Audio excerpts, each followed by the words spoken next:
నేను సహచరి కళల పేరుగా నేను టీచర్ని, Telangana teachers forum convener. Nalgonda జిల్లా నుంచి కవిని మన్నించారు. నల్గొండ జిల్లా నుంచి సూర్యాపేటలో ఒక సభలో 14 గంటల ముందు అనుమతి తీసుకొని చదువుతుంది. ఇప్పుడు ఏం చేద్దామనే దానికంటే ఇప్పుడు ఏం చేస్తాం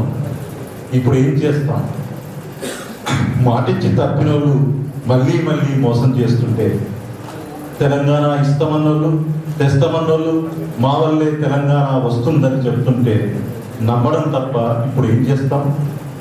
నిండు సభలో డిసెంబర్ 9న పార్లమెంటు ప్రకటనే రద్దై ప్రపంచమంతా నివ్వరపోతే నిబ్బరం కోల్పోయిన బిడ్డలు రోజుకొకడు ఒరిగిపోతుంటే ఇప్పుడు ఏం చేస్తాం?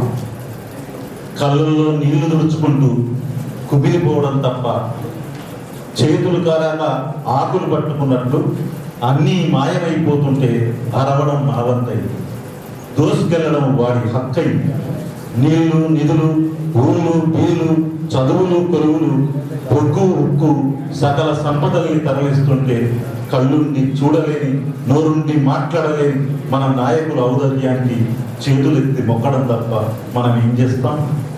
కలిసేటప్పుడే వద్దన్నోళ్ళం, గొంతులు నొక్కి విశాలాంధ్రలో ప్రజారాజ్యం కలిసి ఉంటే కలత సుఖం అంటే నిజమని నమ్మినోళ్ళం ఇప్పుడు ఏం చేస్తున్నాం? మా తెలుగు తల్లికి మల్లె పూదండని తెలంగాణ తల్లి సొత్తును ఎత్తుకెళ్తుంటే దేశ భాషలందు తెలుగు లెస్సంటే మురిసిపోయిన వాళ్ళం ఇప్పుడు ఏం చేస్తాం? బిరబిరా కృష్ణమ్మ గరగరా గోదావరి మన ఊళ్ళు నోళ్ళు తడపకుండా పరుగులిడుతుంటే నీ పాటలే పాడుతాం నీ ఆటలే ఆడుతాం అంటూ సమైక్య గీతాల్ని ఆలపిస్తుంటే ఆలపించిన వాళ్ళం ఇప్పుడు ఏం చేస్తాం?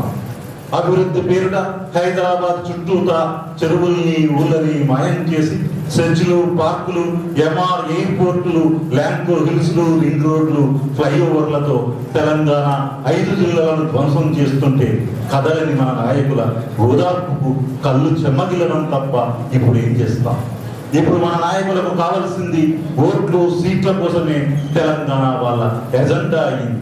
2014లో 115తో ఎన్డీఏను ఇచ్చే తెలంగాణ ఇప్పట్లో వచ్చేట్లు లేదు. అందుకే రచయితలం మనం ఏం చేస్తాం? వాళ్లకు కావాల్సింది పాలకుల తెలంగాణ, మనకు కావాల్సింది ప్రజా తెలంగాణ. అందుకే ఇప్పుడు ఏం చేస్తాం?